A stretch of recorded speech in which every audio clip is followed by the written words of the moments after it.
এখানকার সুখও স্থায়ী না, এখানকার দুঃখও স্থায়ী না। এখানে আপনি সুখে আছেন, এই সুখ চিরদিন থাকবে না, মাথায় নিয়ে নেবেন। এখন খুব সুখে আছি আলহামদুলিল্লাহ, কিন্তু এই সুখ কিন্তু চিরস্থায়ী হবে না, মাথায় নিতে হবে। এখন খুব কষ্টে আছেন, এই কষ্টও চিরস্থায়ী হবে না, সুখ আসবে পরে। এখন সুস্থ আছেন, এই সুস্থতা চিরস্থায়ী হবে না, অসুস্থ হবেন। আবার অসুস্থ আছেন, এই অসুস্থতা চিরস্থায়ী হবে না, আবার আপনি সুস্থ হবেন ইনশাআল্লাহ। মানে দুনিয়াতে কোনো কিছুই চিরস্থায়ী না। কারণ কি? কারণ দুনিয়াটাই তো চিরস্থায়ী না।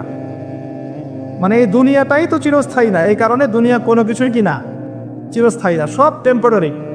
এটা হচ্ছে দুনিয়ার বাস্তবতা, হাকিকত। কোনটা স্থায়ী? ওয়াল আখিরাতু খায়রুন ওয়া আবকা।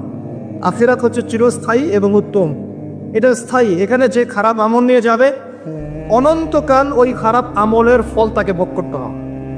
ওখানে যে সৎ আমল নিয়ে যাবে, ঈমান নিয়ে যাবে, অনন্তকাল সে সুখ এবং স্বাচ্ছন্দ্যে থাকবে ইনশাআল্লাহ। এই কথাটা কখনো ভুলে যাওয়া যাবে না।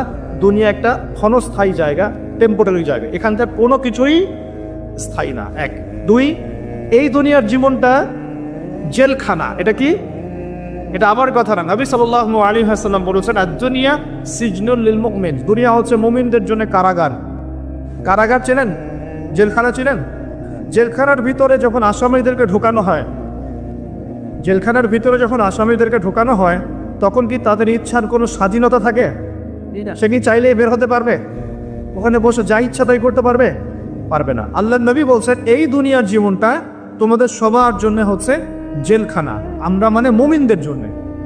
আর যারা কাফের, আল কাফেরদের জন্য আর দুনিয়া সিজনুল লিল মুমিন ওয়াল জান্নাতু লিল কাফির। কাফেরদের জন্য দুনিয়া হচ্ছে জান্নাত। জান্নাত মানে যেখানে যা ইচ্ছা তাই করা যায়, তাই না? জান্নাতে আমরা যা ইচ্ছা তাই করতে পারবো ইনশাআল্লাহ। এখানে কোনো রকমের বাধা ধরা নিয়ম থাকবে না।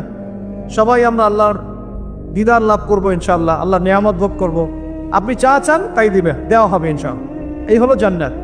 তো এই দুনিয়ার জীবনটা মুমিনদের জন্য কারাগার, আর কাফেরদের জন্য জান্নাত।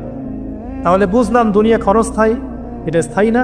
এটাও বুঝলাম দুনিয়ার জীবনটা কারাগারের জীবন, যেখানে আমরা নিজের মন গড়া আমল করতে পারবো না, নিজের ইচ্ছার কোনো স্বাধীনতা নাই এখানে। আমার দুনিয়াতে আমাদের ইচ্ছার কোনো স্বাধীনতা নাই।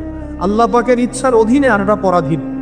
আল্লাহ পাক বলেছেন নামাজ পড়তে হবে, রোজা রাখতে বলেছেন রাখতে হবে, যাকাত দিতে বলেছেন নিসাব পরিমাণ সম্পদ হলে যাকাত দিতে হবে, সামর্থ্য হলে হজ করতে হবে, সৎ কাজে আদেশ করতে হবে, অসৎ কাজে নিষেধ করতে হবে, পিতামাতার সম্মান করতে হবে, সত্য কথা বলতে হবে, সৎ পথে চলতে হবে।